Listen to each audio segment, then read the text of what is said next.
Okay, so we're live now. Yes, so we are live. We can check if our live is on LinkedIn. Let's let's see.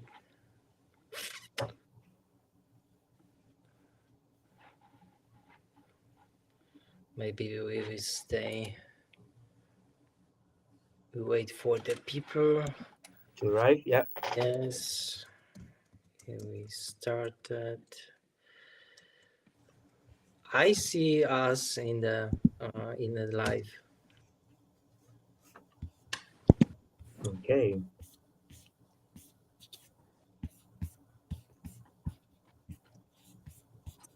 Okay, let's give it a couple minutes.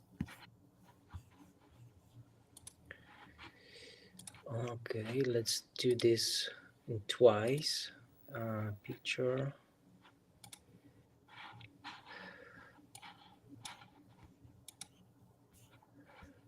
Above and you.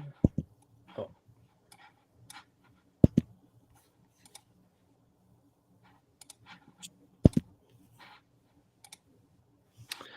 okay. No, once again, technique. Yeah, so you have a nice banner in the back. Our project is so fresh and new that we don't have the banner yet, but it will come. It will come. So this is our unique banner. So we started in 2018. So maybe about the alliance, about some people because the people didn't hear what is the alliance in short. So we as a community of the entrepreneurs, the funders, and investors, we started our journey in 2018. That was at Koźmiński University in Warsaw. So we are in the heart of the CEE region. And since that day, we are engaged in different roles to the community ecosystem of the Web 3. So we not only the follows the trends, we do not only do the meetups to discover these innovatives blockchain companies, but also we develop them inside. We help them people, and that picture reminds us that the first the meeting, the others also. So we were also in Mercedes and the Polish blockchain Bilon in Krakow, Hmm. in Warsaw again, in Poznań. So many different meetings in Silesia, Startup Edition. Yeah, and what we do, we also do some kind of the advisory. So we help those groups, as I mentioned it, in their aims. So, but today we have a meeting with Yuli, UG, yes. Yuji Develle, so European Blockchain Sandbox, and this is the program that is created by the two kind of the companies, the Bert and Bert and Oxygen, Oxygy. Oxygen Consulting. And the Oxygen Consulting helps also the people around the Europe um, granting something interesting in case of not only the technology but granting some mm, some things you will mention Yuli in a short. Uh, yeah, but today we have, as I mentioned, the blockchain topics. The sandbox is very fresh and new initiative. Yeah. We will talk a little bit to our region. I give you the voice if you see your presentation. Uh, Yes, yes. Well, before I start the presentation, I want to thank you, Tomasz, for this platform, the possibility to share the European Blockchain Sandbox project with the Polish blockchain community. I know that also quite a few blockchain startups and companies are within your community, and happy to also have the chance to speak to them directly with this live stream. So, without further ado, I'd like to share a little presentation I have. Okay, so let me know, Tomasz, because the first time I use this, okay, this is what they see. So yes, as Tomasz described, we are working on the European Blockchain Sandbox. This is an initiative of the European Commission. So the European Commission is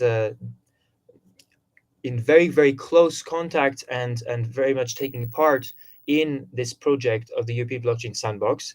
It is true that there is a consortium that has been tasked after an extensive tender process to organize, design, and then manage the sandbox moving forward. Bird and Bird is the leading organization that is running this consortium. They are a law firm that are spread across the European Union and also across the European Economic Area. Um, Bird and Bird is exceptionally competent when it comes to the technology, regulation, and legal topics that will be important within the sandbox in the blockchain use cases and across industries. Oxygy is a management consulting firm, which is also the consulting branch of Bird and Bird. So we have a pre-existing relationship that is very strong, and it was one of the main reasons why we were chosen to run this project, because there is such a close connection between legal advice and regulatory advice, as well as also being able to manage such a big project as this one. And I will get a little bit more into the actual project, but I do want to also recognize other members of the consortium. WB Node, which is a blockchain expert, as a small consulting firms that has had a big impact in the blockchain space, based in the Netherlands. They, along with professors, recognized professors in blockchain from 3 different universities, are going to be part of the selection team. So they will be the only ones able to view the applications, and therefore, thanks to the selection criteria that you are able to see on the website, it's very easy to access.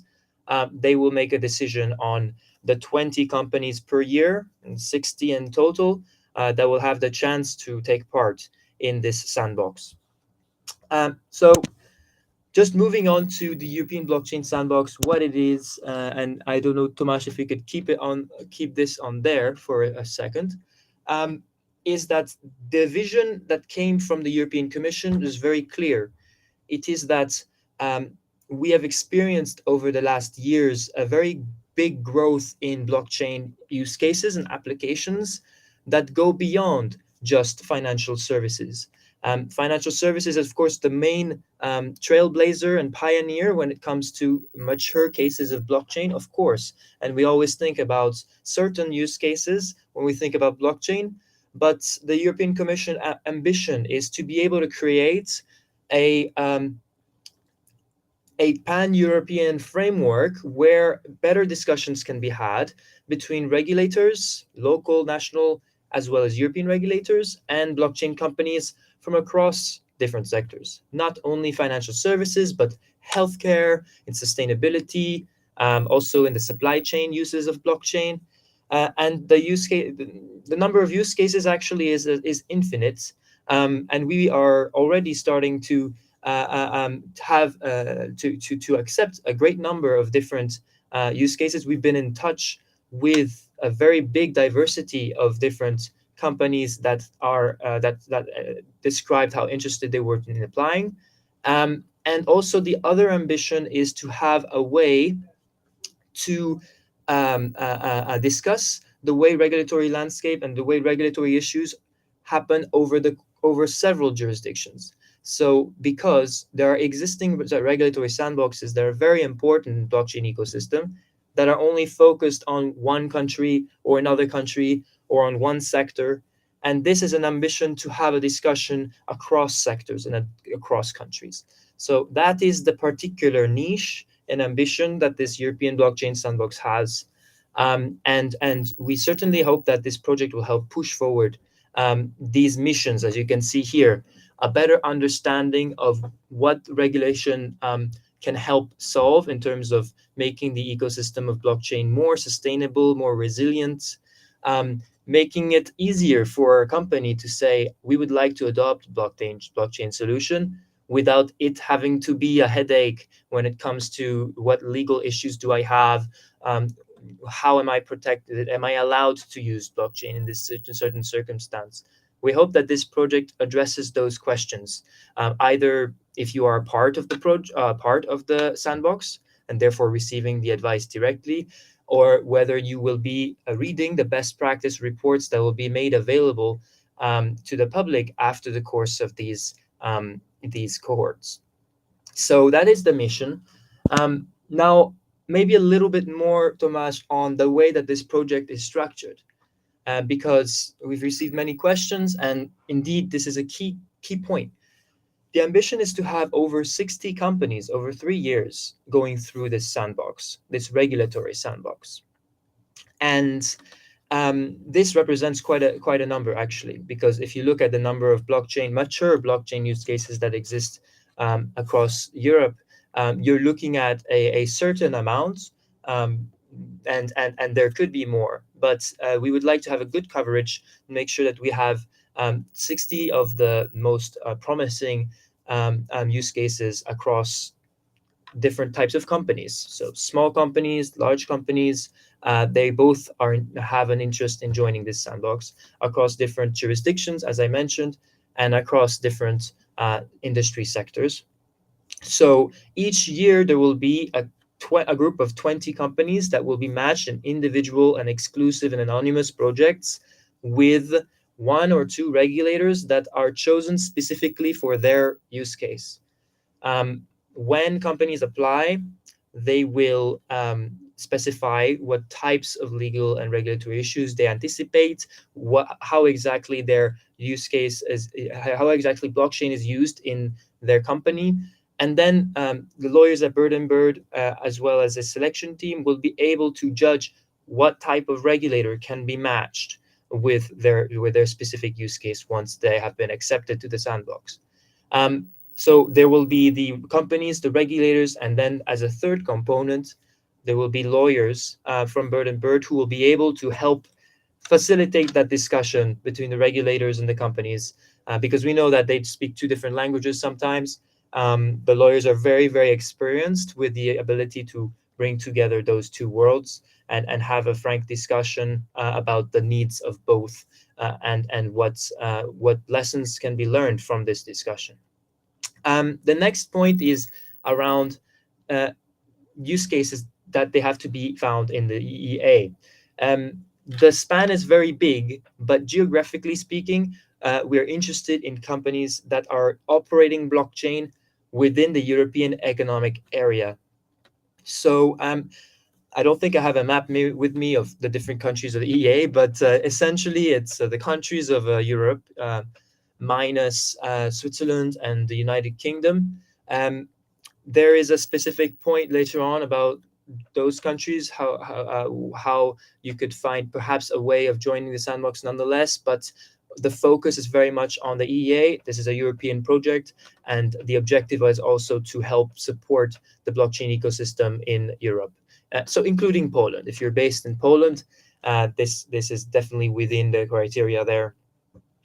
At the end of each year, there will be a best practice report that will be developed, putting together the experiences of all of the projects, anonymizing it, of course, and then understanding where are the needs distributed across different sectors, across different types of use cases, and what lessons have we learned over the course of these discussions at the end of every year.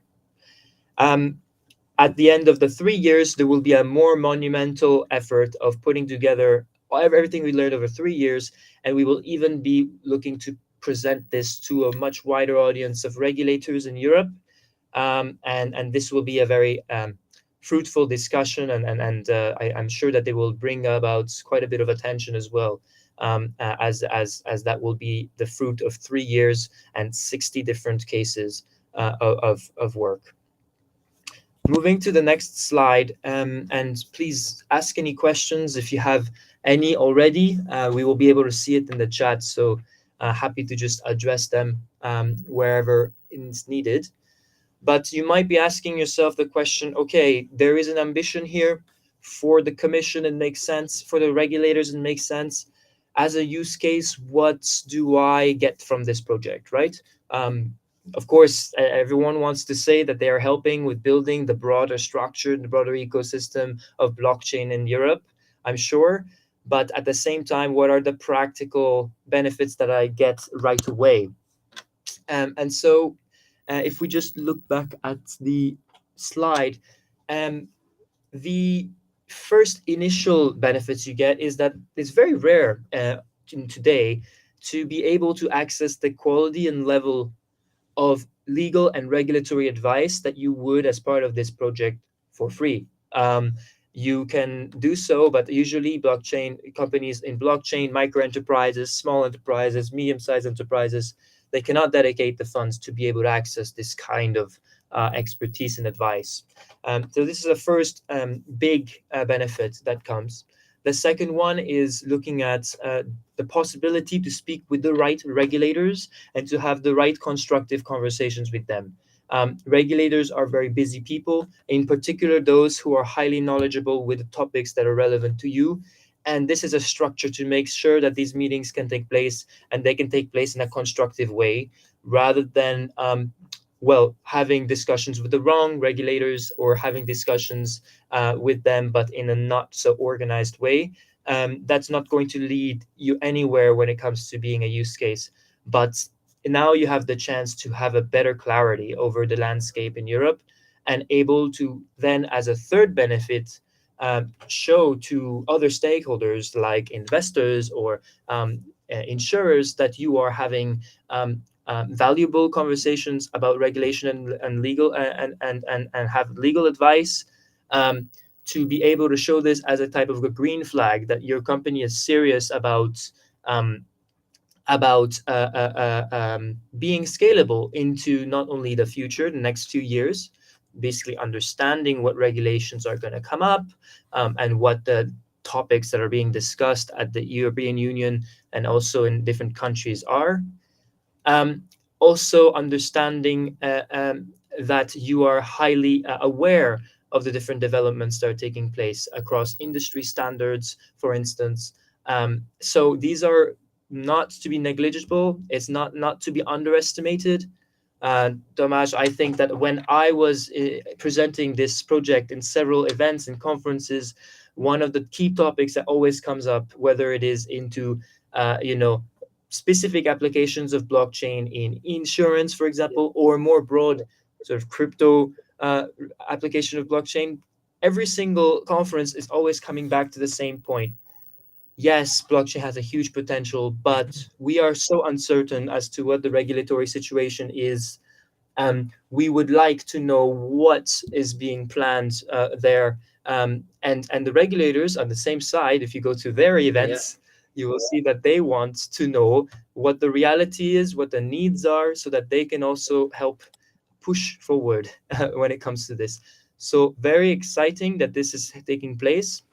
And there is no fee that will be charged for the application and participation in the sandbox. No fee, of course.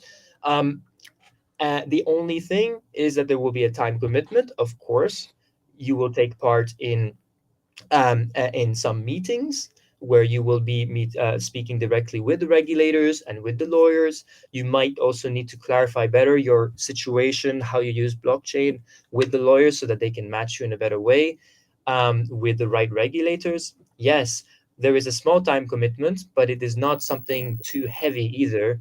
It says that each year has 20 use cases. but you're not going to spend a year doing it. It will be it could be very much a question of doing this all in a couple of months or doing this over 6 months.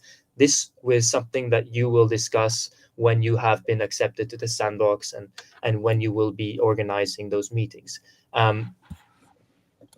I think, did we get any questions from the audience at this point, or do you want me to move on, Tomasz? Not yet.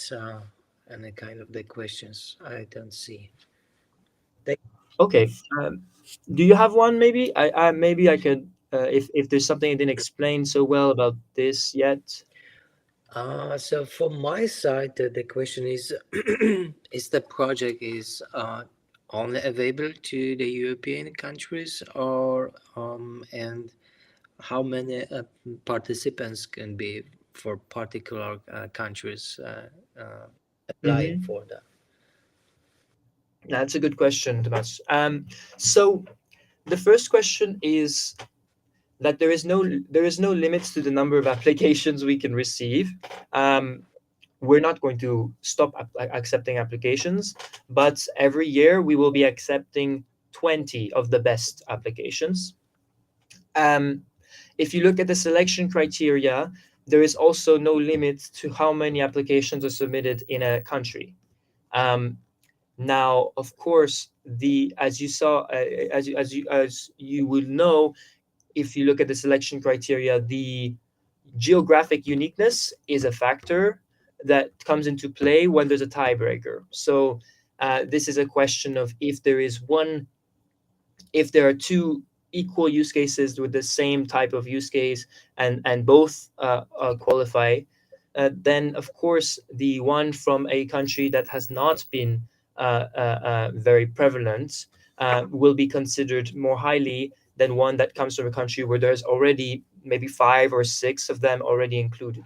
But again, we will not be comparing apples with oranges. It's really, if we have a tie and very similar companies, then we will be looking at geography Mhm.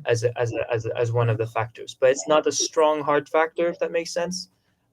But please keep an eye out on this because we have received similar questions in the past, and we are going to publish in the official FAQs the official answer to that question, because we've heard also previous times people asking about, okay, how important is this geographic uniqueness? But it's not something that I would be particularly worried about if I was deciding to apply or not, because this is not the focus of what we are looking for. Yeah. Yeah, the other questions for me is how long should exist a company or the project to be able to yeah, apply? Yes. So the legal entity with which the company applies needs to be active at least 6 months, if I remember with the top of my head. Hmm. So, um, so it needs to have been operating for at least 6 months. And it's not that the company can just invent a new legal entity tomorrow in Europe and say that they are a European company. That's not how it will work. They need to be active for at least 6 months. Hmm. Yeah, maybe the another one is mm, how often the meetings with the consultants will take place. Yeah, will take place. How often? Okay. So first of all, you will be meeting with. You will not be meeting with consultants. You will be meeting with lawyers Okay. and with the regulators. Sometimes everyone together. Sometimes you'll just be meeting with the lawyers. Um, we're not talking about 300 meetings here. We're talking about um, two meetings with regulators and lawyers, and an initial stage of discussion with the lawyers so that they can better match you with the right regulator. These Each one of these meetings is going to be maximized as much as possible, and there will probably be work to be done in preparation and also after the meeting. But we're not talking about 12 meetings. So that's the answer to that, I would So say. particular representatives from from the countries receive the support in their native languages, right? I am right? There, if that is the need, then that will be, of course, part of the matching process. So since Bird and Bird has coverage over every single country and scope on this project, Mm-hmm. they will be able to allocate the right lawyer. I'm sure that the previous events you had Tomasz Yeah. Zalewski. He is definitely on the list, and he is going to be, if it's relevant, one of the many lawyers that Bird and Bird has that could be assigned to this project. Mm-hmm. Uh, what and another kind of questions. Do the companies or these entities receive in bags? I mean, in advance. So, if I ask or someone about some particular issue, Mhm. I um, have back some written issue or some solution for my particular case back. So I mean,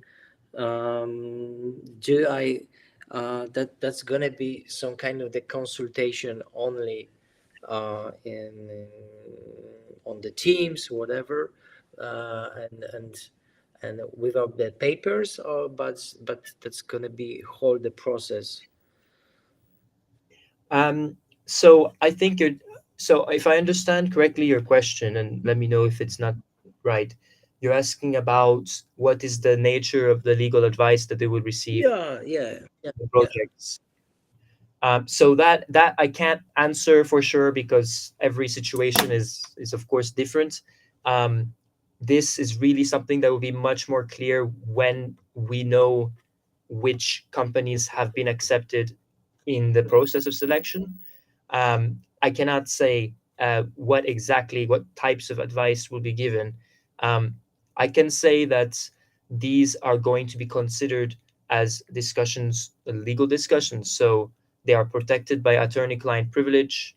That is why I was saying that they're only going to be between lawyers and companies, or lawyers, companies, and regulators, because everyone who participates in these projects will be obliged to essentially um, sign uh, uh, um, sign a protocol for behavior in the sandbox. They need to sign to the application terms, and they also need to abide by the rules of the bar, which are the lawyers who participate. Hmm. So this is as much as I can say right now. Yeah, about that. Okay, let's go further. Okay. Okay. Great. So essentially, this is just to be a reminder to everyone about where we are in the process of this project.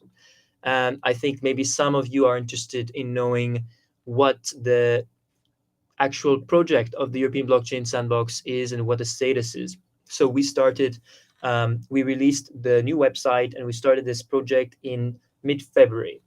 Before then, we had some months of organizing and planning the project, but it really kicked off in mid-February. And since then, we have been working very hard to get this message out. And because we would like companies to apply for this sandbox if they want to be part of the first cohort of 20, the first 20, before the 14th of April, which is the deadline day for the applications to be submitted. After the 14th of April, we will go through a process of matching the selected well, first we will select the companies, then we will match them with the right regulators.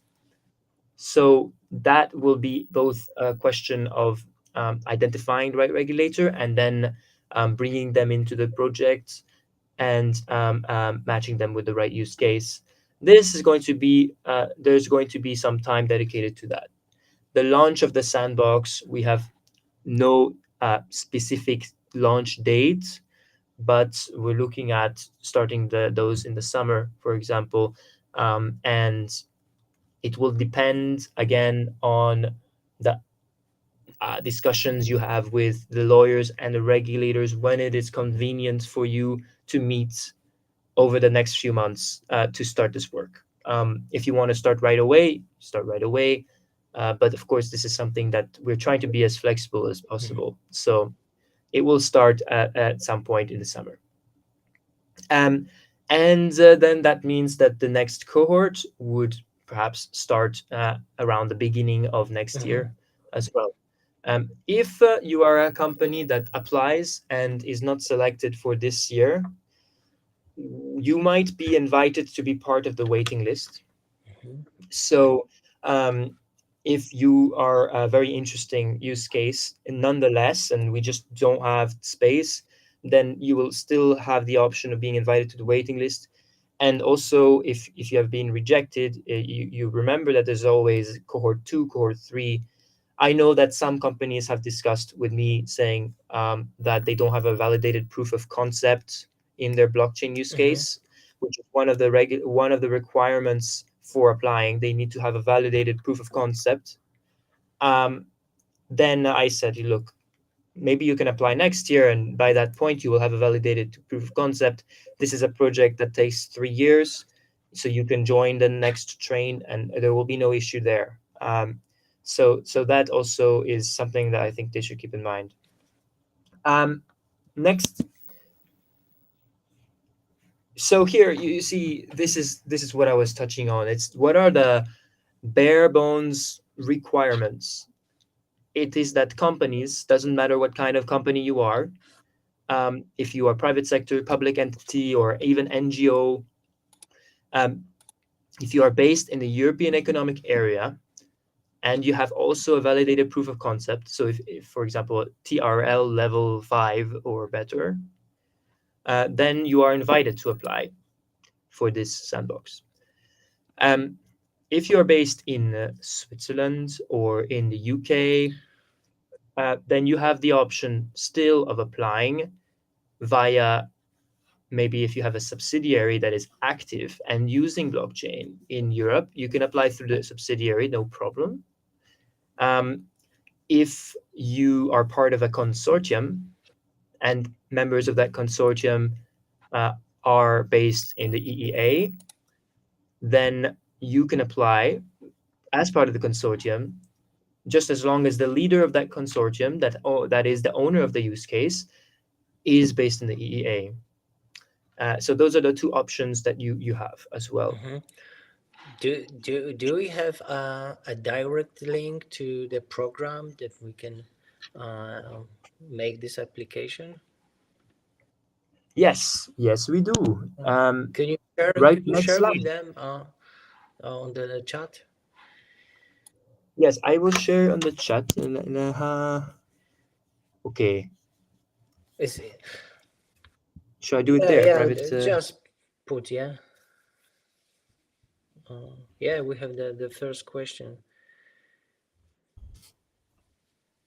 In blockchainsandbox.eu, that is our website, and right underneath there is the link to the application form. Also, this QR code here links directly to the application form for all those that are looking. Um, okay, validated proof of concepts. I think it's a question from Bjorn. Mhm. So the requirement here is that the company operates, so uses blockchain or DLT technology as a core part of their operations or commercial operations.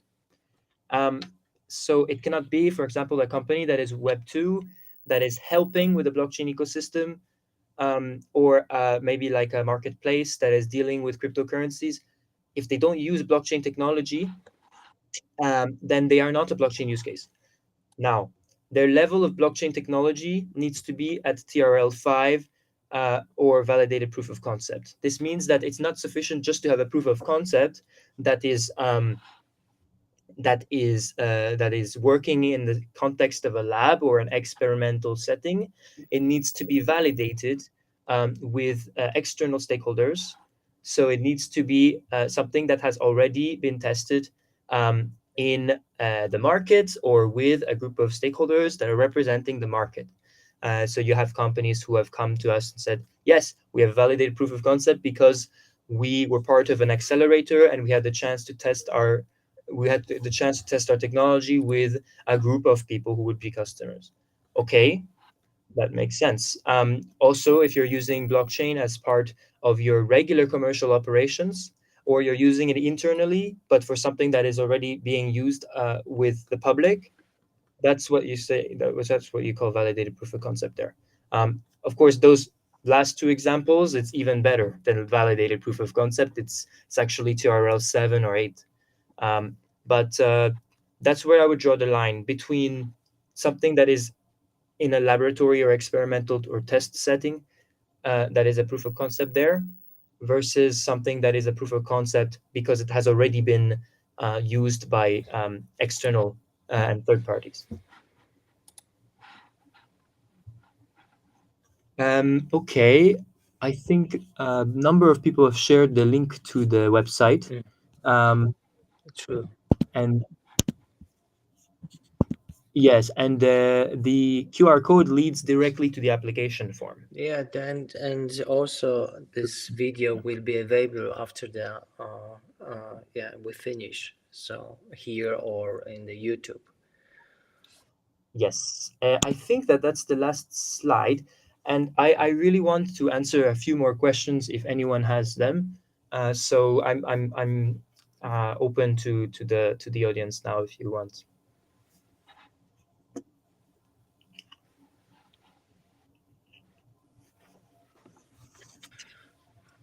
I think it's not gonna be.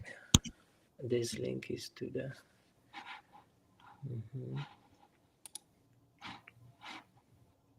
So for those who are watching, if you have any more questions that come up maybe after this call, you can see here on the screen info@blockchainsandbox. This is the official email that we have. Everyone on the team has access to, and we will be answering any questions you have there. Our ambition is to answer within the 48 hours, but we answer much faster than that usually. Just a reminder, the application is due on the 14th of April, but you will see that it is relatively simple to complete. So we have more than enough time to complete that. Yes, the TRL level definition, I can try to share with you the direct links to this definition if you want. So let's see. I will do that now. Okay. If you go on the website, which I see many people have already put the link. Yeah, Björn has another questions. Yeah, we was waiting, Björn. Okay. So if you go on the application form here, oh, I don't know if I can put it, but Tomasz, I don't. Yeah, put it inside my chat. I don't know. Okay. If you click on the application Yeah. form, there will be a question about the maturity of your use case. And there is an explanation of the different TRL levels and what they mean. So that would be good to look at. Okay, there are more questions here.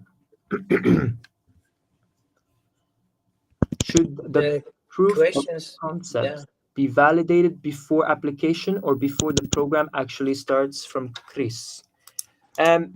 Thanks for that question. Actually, we received this question before as well this morning. I cannot answer that yet because we have some rules with answering these kinds of questions. But within the next few days, we will circulate the answer to that and put it on the FAQ as well. This question of the date of when the proof of concept is valid is of course very important. I know because many people are in the middle of it. I cannot answer that right now. I will answer that in the FAQ because like that, everyone will have equal opportunity also to hear the answer. So I know that this is a question and we already have written it down. We will answer it. Yeah. Bjorn, do you have to run one or more blockchains yourself, or is it good enough that you use other blockchains? Yes, thank you, Bjorn. Good question. You do not have to be a technology company that has invented your own blockchain, has created your own blockchain. You can, for example, be on Algorand. You could be on another type of blockchain using that as a way to use blockchain, not to use your solution. So you could be an operator, not only a creator or architect. I hope that clarifies that, because yeah, it's much broader scope than just if you are building a blockchain, yeah, yourself. Right. There is. Great. Any other questions? Maybe I missed. Yes. In So any case, thank you, Bjorn and Chris, for those questions. Yeah. yeah, for time being, there is no yet. So we're happy to have you in our second live by the LinkedIn. Thank you. I hope to that this those kind of the meetings helps our community in Europe to grow more fast and connect with right people and build the good solution for our industry. Yes, thank you. I expect now some applications from Poland, and I hope that we will be able to have one of them in the sandbox. Who knows? Yes, especially because from the sea region, because there was less in some kind of the ask from this kind of the countries Yeah, like Poland, like Czech Republic, Slovak, and yeah. So this region was so small representatives. Now yeah. we count on more. uh, yeah. So blockchain alliance once helps to deliver this message. Yes, thank you to Blockchain Alliance, and thank you also personally for setting this up. Yeah. So thank you for this meeting, and we hear in the future. Okay, great.